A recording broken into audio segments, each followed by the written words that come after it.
First Contact. High Commander Trizax of the Galactic Federation's 7th Exploratory Fleet stared at the main view screen with growing concern. His 6 eyes blinked in rapid succession, a sign of stress among the Exarillion species as the unidentified vessel continued its slow approach toward their territory. "Magnify," he ordered, his voice resonating through the bridge of the Celestial Hammer, the Federation's most advanced patrol vessel in this sector. The screen shifted, bringing the strange ship into focus. It was unlike anything in the Federation's extensive database. Angular and dark, with what appeared to be primitive propulsion systems. Most concerning were the unmistakable weapons boards lining its hull. "Analysis," Trizax asked, turning to his science officer. Science officer Kulara, a Moravian with translucent skin, revealing the complex neural network beneath, studied her console before responding. "Preliminary scans suggest a vessel of moderate technological advancement, Commander. Power signatures indicate fission-based energy systems, remarkably inefficient by our standards. Weapons appear to be projectile-based rather than energy-based. Primitives with guns," muttered Security Chief Drax, a bulky Taurian whose species was known for their military prowess. "Hardly a threat to this vessel." Trizax wasn't so certain. Something about the ship's approach seemed deliberate, too deliberate for a civilization that should barely be capable of interplanetary travel, let alone reaching this far into the void between star systems. "Communications, hail them on all standard frequencies," he ordered. Communications Officer Vela, her luminescent antennae twitching with concentration, worked her console. "No response, Commander. I've tried all Federation protocols, including basic mathematical sequences." "Perhaps they don't understand," suggested Kulara. "If they're as primitive as scans suggest, they may lack translation technology." Trizax drummed his fingers against his command chair. Federation protocols for first contact were clear: establish communication, assess technological level, and determine if the species was ready for integration into the galactic community. But armed vessels were strictly prohibited in Federation space without proper authorization. "They're either lost or deliberately violating our borders," he decided. "Prepare a boarding party. Non-lethal containment protocols only. I want to know who they are and what they're doing here." As the boarding team prepared, the unidentified vessel suddenly changed course, accelerating with surprising speed toward a nearby asteroid field. "They're running," Drax said, surprise evident in his voice. "They must have detected our preparations." "Pursue, but maintain distance," Trizax ordered. "I don't want to frighten them more than necessary." The Celestial Hammer followed the mysterious ship into the asteroid field, its advanced navigation systems easily managing the obstacle course of space rocks. The unidentified vessel weaved through the asteroids with unexpected precision, displaying piloting skills that seemed inconsistent with their supposedly primitive technology. "Commander," Kulara called out suddenly, "I'm detecting a power surge from the vessel. It's—" Before she could finish, the unidentified ship spun around with impossible agility and fired. Not the primitive projectiles they had expected, but a concentrated energy beam that struck the Celestial Hammer with pinpoint accuracy, temporarily disrupting their shield harmonics. Alarms blared across the bridge as systems fluctuated. "Impossible," Drax growled, checking his security console. "Their weapons shouldn't be capable of affecting our shields." "Commander," Vela called out, her voice tight with tension. "We're being hailed." Trizax straightened his uniform, composing himself despite the shock. On screen, the view screen flickered, revealing a bipedal creature with pinkish-brown skin and a covering of dark fur on the top of its head. Its face was remarkably symmetrical, with 2 forward-facing eyes, a central nasal protrusion, and a mouth that curled upward at the edges in what the Federation database might identify as a smile, though the expression seemed more predatory than friendly. "This is Captain Elena Chen of the Earth vessel Defiance." The creature spoke in perfect galactic standard. "I believe you were planning to board our ship without permission. On our world, That's considered an act of piracy. Trzak struggled to maintain his diplomatic composure. This is High Commander Trzak of the Galactic Federation. Your vessel has entered Federation space unauthorized and armed, in violation of our laws. We were simply following protocol. The human captain's expression remained unchanged. Interesting. We weren't aware we had agreed to follow your protocols or laws, Commander. We're simply exploring, as is our right. You speak our language, Trzak observed, buying time as his crew worked to restore their shields to full capacity. We've had time to learn, Captain Chen replied cryptically. Your Federation has been broadcasting signals across our sector for decades. Did you think no one was listening? Hulera approached Trzak, speaking in a hushed tone. Commander, I've cross-referenced their appearance with our xenobiology database. They appear to be humans from the planet Earth, Sol system. Federation survey ships categorized them as a pre-FTL civilization just 30 cycles ago. They shouldn't have this level of technology. Trzak's membrane fluttered in surprise. That's impossible. No species advances that quickly without outside help. Captain Chen's smile widened, as if she had heard the whispered conversation.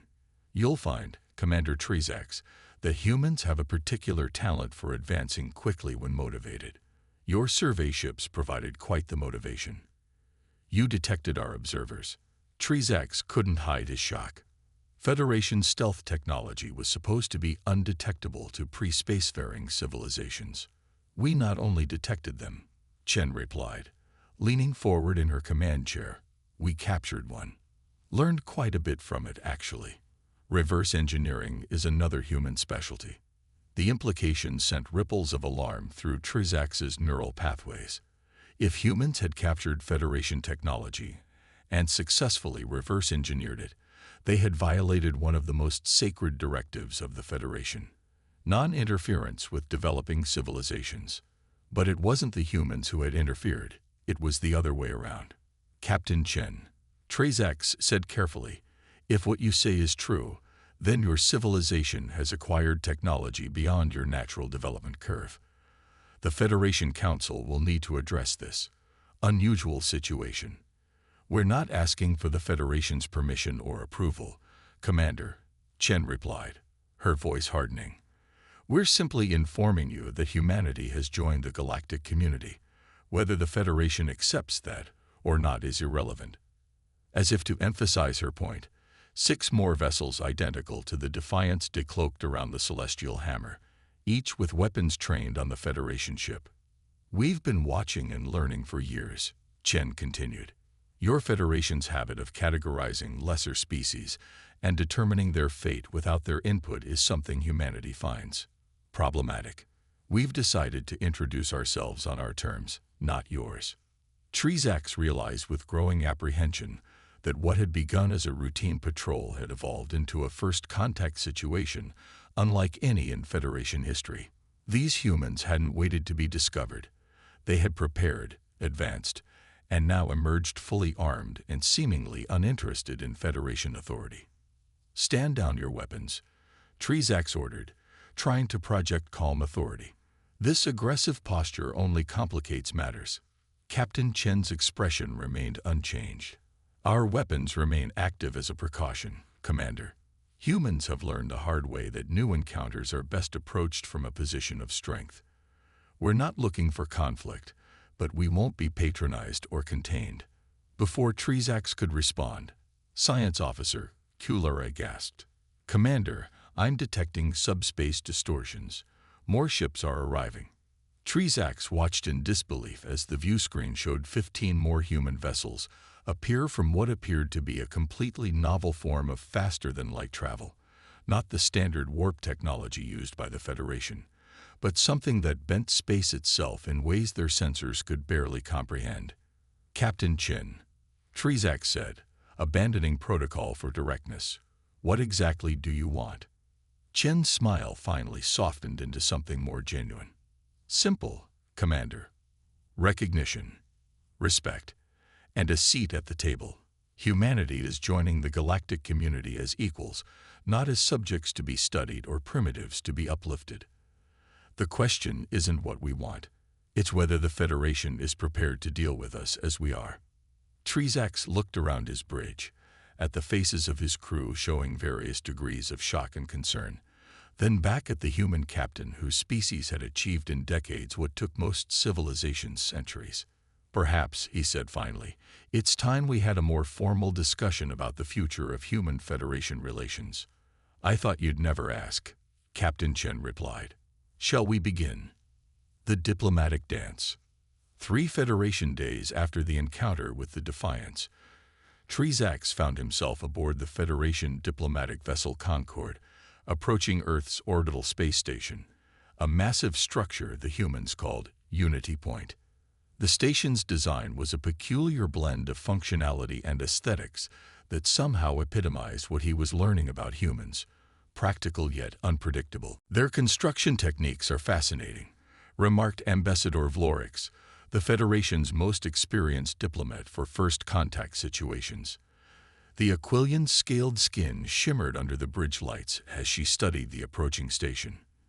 They've incorporated design elements from at least 3 different Federation species. They've been studying us more thoroughly than we realized. Trezax nodded grimly. The past 3 days had been filled with urgent communications with the Federation Council, emergency briefings, and the rapid deployment of the Federation's diplomatic corps. What had begun as a simple patrol had escalated into a Level 1 diplomatic situation that threatened to upend centuries of Federation protocol regarding emerging civilizations. Remember, Vlorix continued, our priority is information gathering. We need to understand how they advanced so quickly, what their intentions are, and whether they pose a genuine threat to Federation stability. Be respectful, but cautious. They have 22 warships in their fleet, Trezax reminded her, all with technology they shouldn't possess. I'd say the threat is established. Vlorix's inner eyelids blinked in the Aquilian equivalent of a smile. 22 ships, even advanced ones, hardly threaten a Federation with 20,000. No, High Commander, what concerns the Council isn't their military capability, but the implications of their rapid advancement. If humans can achieve this, what other supposedly primitive species might be quietly surpassing our expectations? The Concorde docked with Unity Point with remarkable ease. The humans had clearly designed their station to accommodate various ship configurations, another indication of their thoroughness. The Federation delegation, consisting of Trezax, Ambassador Vlorix, and 5 other specialists in various fields, was greeted by a human honor guard in crisp blue uniforms bearing the emblem of what they called the Earth Alliance, a unified government that, according to their briefing materials, had formed in direct response to the discovery of alien life. Captain Chen was there, now dressed in a formal uniform adorned with symbols of rank that the Federation's cultural experts were still deciphering. Beside her stood a tall, silver-haired human male whose presence seemed to command immediate respect from the other humans. High Commander Trezax, Ambassador Vlorix, Captain Chen greeted them with a slight bow. Welcome to Unity Point. May I present Director General Marcus Williams, head of the Earth Alliance. The silver-haired human stepped forward, extending his hand in what their hastily prepared cultural briefing identified as a human greeting gesture. Welcome to human space, representatives of the Federation. We've been looking forward to this meeting for quite some time. Vlorix performed the hand-touching ritual flawlessly, her diplomatic training evident. The pleasure is ours, Director General. The Federation values new connections and the opportunity for mutual understanding. Williams smiled, a gesture that Trezax was beginning to recognize as characteristically human in its ambiguity. It could signal friendliness, amusement, or concealed aggression depending on subtle variations. Mutual understanding, Williams repeated. An excellent goal. Though I must say, your Federation had ample opportunity to seek such understanding when your survey ships first visited our system 30 years ago. Instead, you chose observation without introduction. The subtle rebuke was delivered with such genial politeness that Trezax almost missed it. Almost. Standard protocol for pre-FTL civilizations, Trezax explained, following the diplomatic line established by the Council. Non-interference prevents cultural contamination and allows natural development. Williams led them through the station's gleaming corridors toward what appeared to be a conference area. So I've read in your protocols, which, by the way, we found fascinating once we translated them. The question remains whether any species has the right to decide another's readiness for contact. Vlorix interjected smoothly, a philosophical debate worth having, certainly. But perhaps we might first address the more immediate question of how your species advanced so rapidly. Our records show Earth had just achieved primitive orbit-capable rockets when our survey ships last evaluated your technology. They entered a spacious conference room with a spectacular view of Earth below and the Moon beyond. The table was circular, a deliberate choice, Trezax suspected, to emphasize equality. Once seated, Director Williams activated a holographic display showing the progression of human technology over the past 30 years. To answer your question, Ambassador, we advanced rapidly because we had to. When we detected your survey ships, and yes, we detected them despite your stealth technology, humanity faced an existential crisis. You perceived us as a threat. Vlorix asked, surprised. The Federation has never harbored hostile intentions toward Earth. Williams exchanged glances with Captain Chen before continuing. Intentions are unknown variables. What we knew for certain was that technologically superior aliens were watching us without introducing themselves. Throughout human history, such scenarios rarely ended well for the less advanced civilization. Captain Chen added, "Our history is filled with examples of more technologically advanced societies encountering less developed ones. The results were almost uniformly disastrous for the latter. So humanity united," Williams continued. "Perhaps for the first time in our history, the nations of Earth set aside their differences and focused on a single goal, achieving technological parity as quickly as possible. We established the Earth Alliance, pooled our resources, and accelerated our development programs. That explains the motivation," Trezax acknowledged, "but not the means. The technological leap you've achieved typically takes centuries, not decades." Williams smiled again, this time with unmistakable pride. "As Captain Chen mentioned during your first encounter, reverse engineering is a human specialty. We were fortunate to capture one of your automated survey probes. It provided insights." Vlorix's scales darkened, a sign of alarm among Aquilians. Federation technology in the hands of an emerging civilization constitutes a serious breach of containment protocols. "Your containment protocols are not our concern," Chen responded firmly.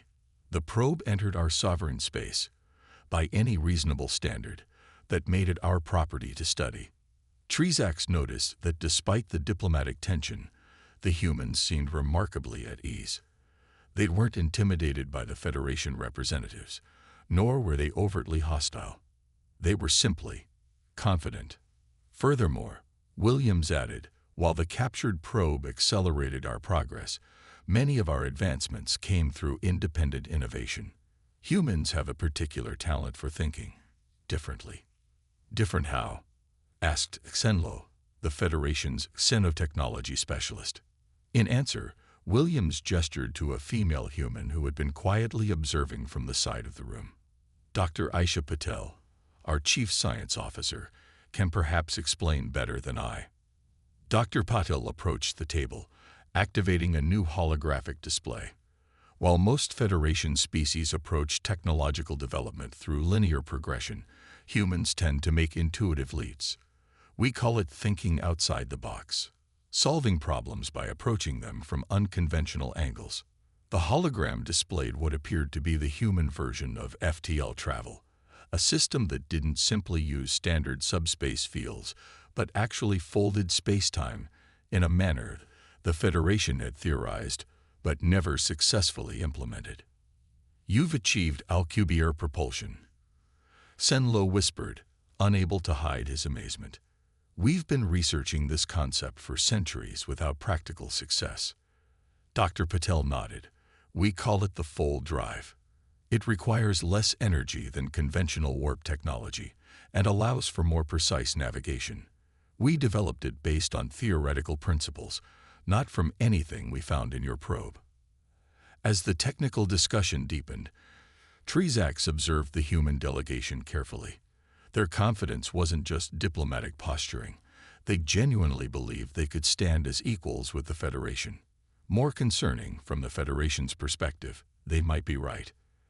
Let's address the central question, Ambassador Vlorix said finally. What precisely does Earth hope to achieve through this demonstration of military capability in Federation space? Williams leaned forward, his expression serious. Recognition, Ambassador. Not as a primitive species to be studied and eventually uplifted according to your timetable, but as equals with the right to determine our own destiny. We want formal diplomatic relations, trade agreements, and a guarantee of non-interference in our affairs. And if the Federation Council declines? Trizax asked, though he already suspected the answer. Then we continue our expansion independently, Williams replied without hesitation. We've identified several unaligned star systems rich in resources. We've also made contact with other species your Federation has categorized as pre-spacefaring, who might appreciate a different approach to interstellar relations. The implied threat wasn't lost on Trizax or Vlorix. If humans started forming their own alliance with other developing species, it could destabilize centuries of careful Federation management. The Federation Council will need time to consider your position, Vlorix stated diplomatically. This situation is without precedent. Of course, Williams agreed readily. We understand this represents a significant adjustment to your established protocols. We're prepared to be patient, within reason.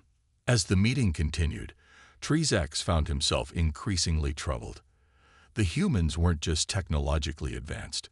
They were politically savvy, strategically minded, and absolutely determined to chart their own course among the stars.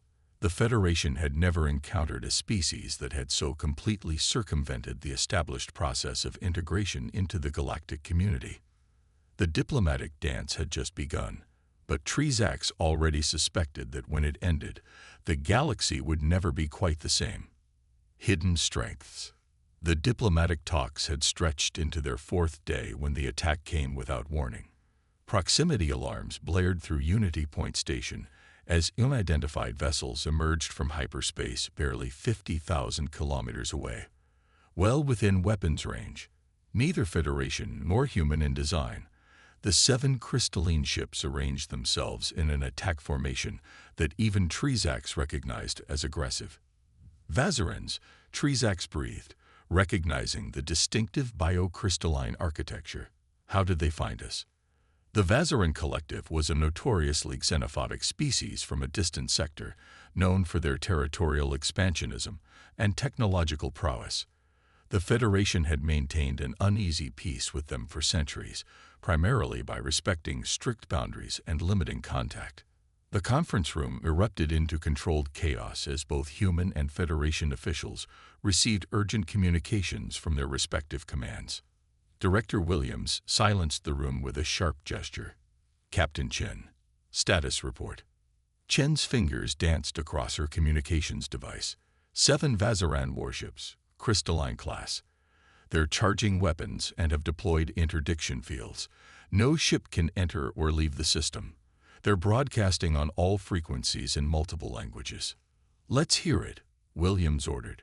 A harsh, multi-tone voice filled the room. Attention biological contaminants. This system has been selected for Vazaran purification and resource extraction. Your presence is an affront to cosmic purity.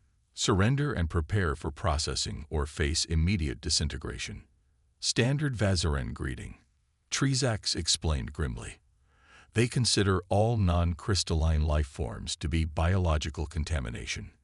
Charming, Williams remarked with what Trizax was learning to recognize as human sarcasm. Options. Ambassador Vlorix stepped forward. The Concorde is a diplomatic vessel with minimal defensive capabilities. We should attempt communication, There are established protocols for Vazaran interaction that might buy us time until Federation reinforcements arrive. Time estimate on reinforcements. Williams asked Trezax directly. The nearest Federation battle group is 3 days at maximum speed. Trezax admitted reluctantly. The interdiction field prevents direct communication, so they won't know we're under attack until scheduled check-in fails. Williams exchanged glances with Captain Chen and Dr. Patel, some unspoken communication passing between them. "That won't be necessary," he said finally. "We can handle this." Vlorix's scales rippled with shock. "Director, with all due respect, these are Vazaran warships. The Earth Alliance has, 20 vessels, most untested in actual combat. The Vazarans have been waging interstellar warfare for millennia." Williams smiled, not the diplomatic smile he'd worn throughout negotiations, but something sharper, almost predatory. 22 visible vessels, Ambassador, and humanity has been waging warfare against itself for our entire recorded history.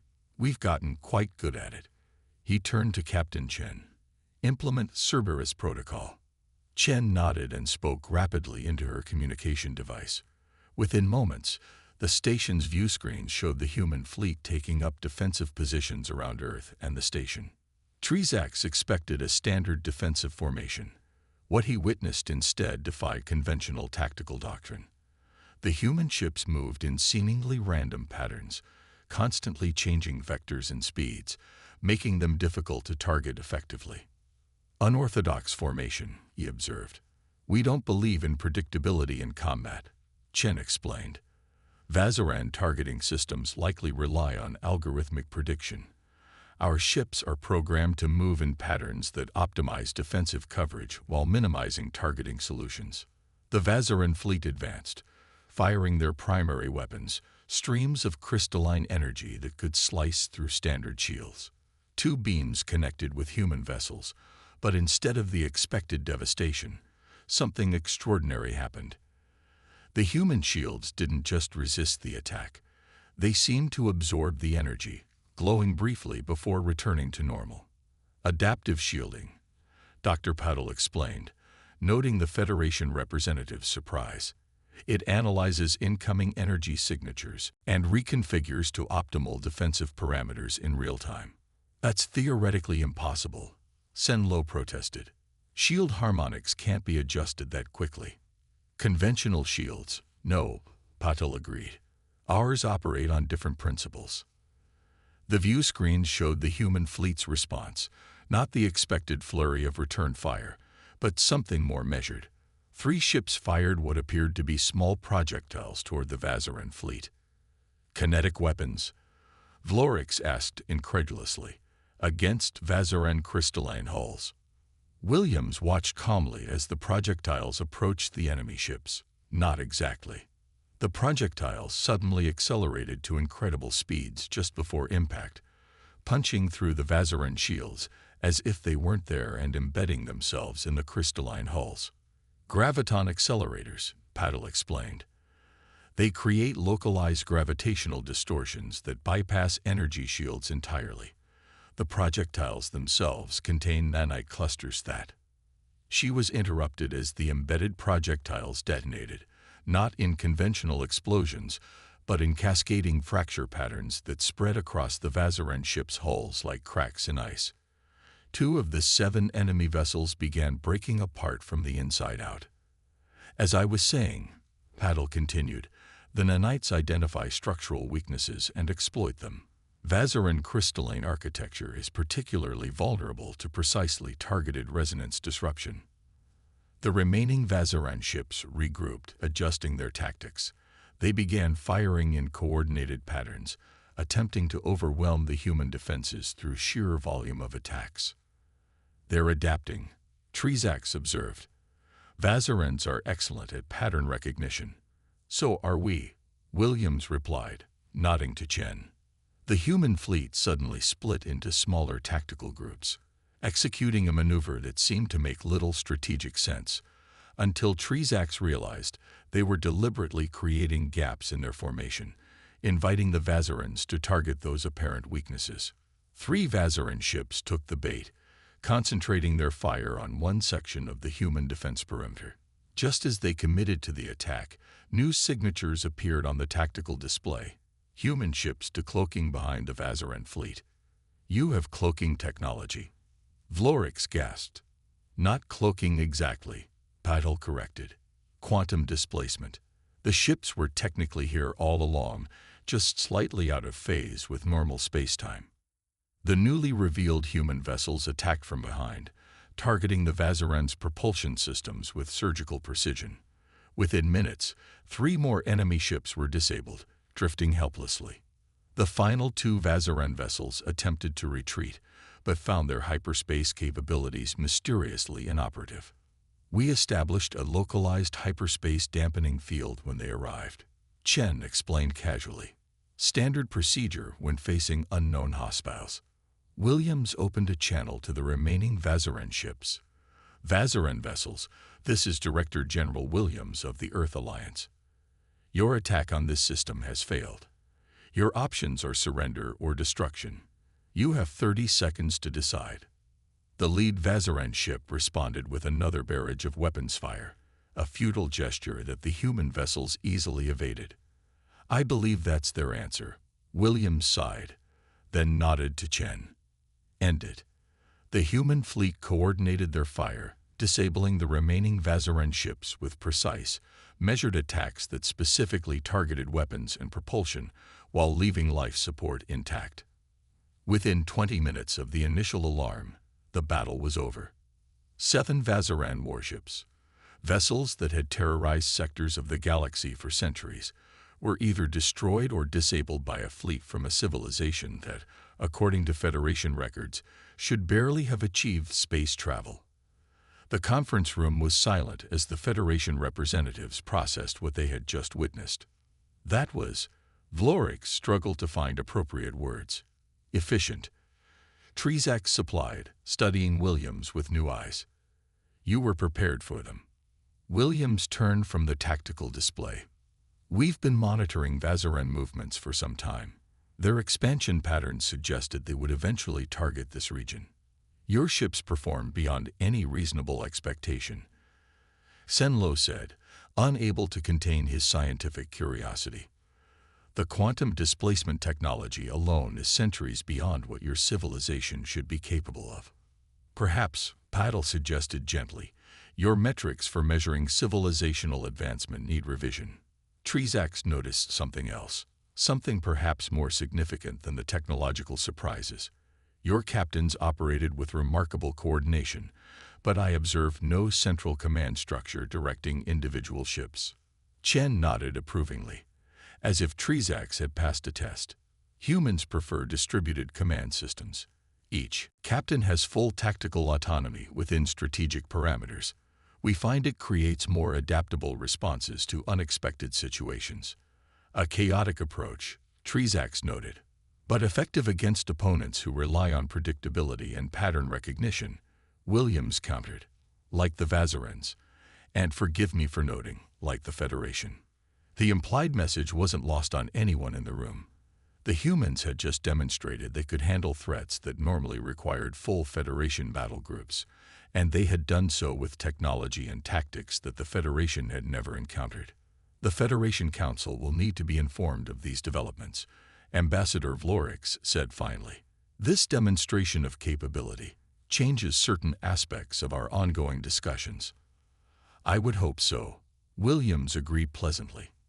"Now, shall we continue our diplomatic talks? I believe this incident provides some context for our earlier discussions about humanity's place in the galactic community."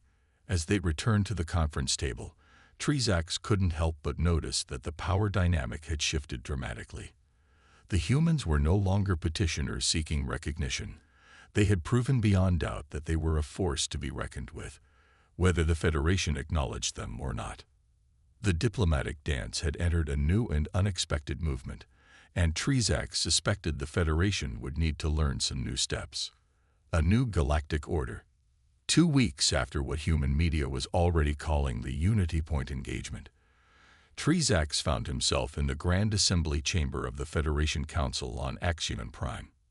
The circular hall, designed to accommodate representatives from over 300 species, was unusually crowded. News of the human emergence had spread rapidly through Federation space, creating a diplomatic situation without precedent in recent galactic history. Trzak stood at the speaker's podium, concluding his formal report to the assembled council representatives.